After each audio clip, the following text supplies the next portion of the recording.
안녕하세요. 오늘은 열왕기 하에 대해서 살펴보도록 하겠습니다. 열왕기 상에서는 솔로몬의 생애 및 업적과 그의 말년의 분별력을 잃어 우상을 섬기는 죄악을 저지름으로써 그 다음 세대 때 나라가 분단이 되고 하나님으로부터 점점 멀어지는 남유다와 북이스라엘의 안타깝고 불행한 역사에 대해 살펴보았습니다. 열왕기 하는 열왕기 상 이후의 일들에 대해서 말해주고 있습니다. 즉, 열왕기 상의 후속편입니다. 우상을 섬기며 하나님을 등지고 살아가는 북이스라엘과 남유다의 점점 몰락해가는 모습을 보여주고 있고, 북이스라엘과 남유다의 왕들에 대해 말해주고 있습니다.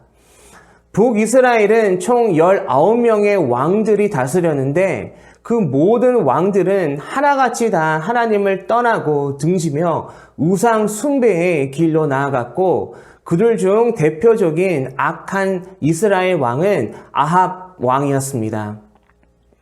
북이스라엘은 여러 번 왕조가 바뀌는 과정을 거쳤지만 그중 단 한 명도 선한 왕이 없었다는 것이 참으로 안타까운 일이었습니다. 남유다에는 총 20명의 왕들이 다스렸는데 왕조가 여러 번 바뀐 북이스라엘과는 달리 남유다의 왕들은 한 혈통, 즉 다윗의 혈통 안에서 왕위가 이어졌습니다. 남유다도 북이스라엘과 같이 악한 왕들이 분명 존재했지만 히스기야와 요시야와 같은 비교적 경건하고 선한 왕들이 통치하는 때도 있었습니다.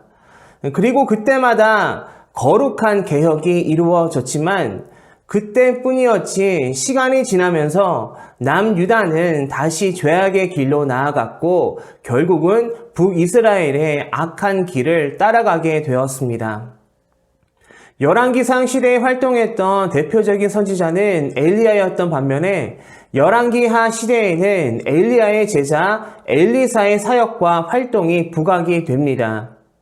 엘리야와 마찬가지로 엘리사는 이스라엘이 회개하고 돌아오기를 바라면서 하나님의 경고의 메시지를 전했습니다.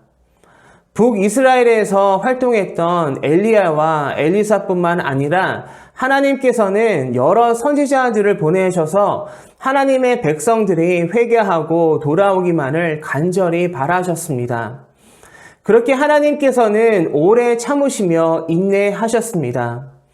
하지만 북이스라엘도 그리고 남유다도 하나님의 말씀을 듣지 않고 순종하지 않았고 오히려 하나님께서 보내신 선지자들을 핍박했습니다. 결국 하나님께서는 두 나라를 심판하십니다. 하나님께서는 주변 강국들을 통해 북이스라엘과 남유다를 벌하십니다. 하나님의 심판을 먼저 받은 나라는 북이스라엘이었습니다. 북이스라엘은 아수르에 의해 멸망을 당하게 됩니다. 남유다는 북이스라엘이 멸망당한 이후 대략 150년이 흐른 뒤 바벨론에 의해 나라를 잃고 오랜 세월 동안 포로 신세로 살아가게 됩니다. 두 나라가 멸망당하기 직전까지 하나님께서는 회개할 기회를 주셨지만 두 나라 모두 하나님의 마지막 손길을 뿌리치고 거절했습니다. 남유다는 북이스라엘의 멸망을 지켜보고도 깨닫지 못하고 돌이키지 않는 미련함을 보였습니다. 남유다의 마지막 왕들은 나라가 어려움에 처했을 때에 하나님보다 오히려 이방 우상과 주변 강대국들을 바라보며 의지하는 어리석은 모습을 보이기도 했습니다.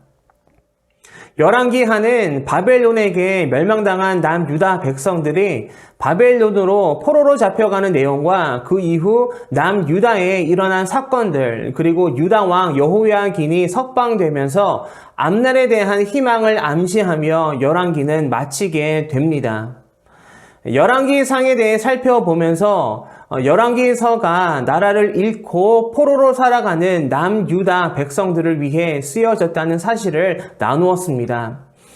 당시 백성들은 깨달아야 했습니다. 왜 자신들이 나라를 잃어 힘들고 어려운 시간을 보내고 있는지 스스로에게 그리고 그들의 후손들에게 설명이 필요했을 것입니다. 그러한 상황 속에서 열왕기서는 북이스라엘과 남유다가 나라를 잃고 멸망당한 이유를 신앙적 관점에서 설명해 주고 있습니다. 열왕기에서는 신명기적 관점, 즉 하나님 말씀의 순종 여부를 기준으로 이스라엘의 역대 왕들을 평가하면서 하나님의 말씀에 대한 순종과 불순종이 가져오는 각각의 결과가 어떠한지 잘 말해주고 있습니다.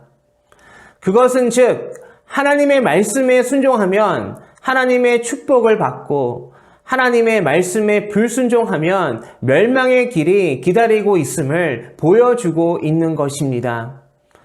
이렇게 열왕기 상과 열왕기 하는 남유다와 북이스라엘의 역대 왕들을 하나님 말씀 안에서 그 말씀의 기준으로 바라보며 평가합니다.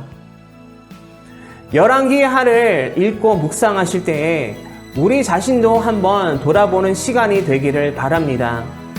우리가 하나님의 말씀에 어떻게 반응하고 있는지 돌아보기를 바랍니다. 하나님의 말씀에 얼마나 잘 순종하고 있는지 우리의 믿음과 신앙을 살펴보는 은혜의 시간이 되기를 소망합니다.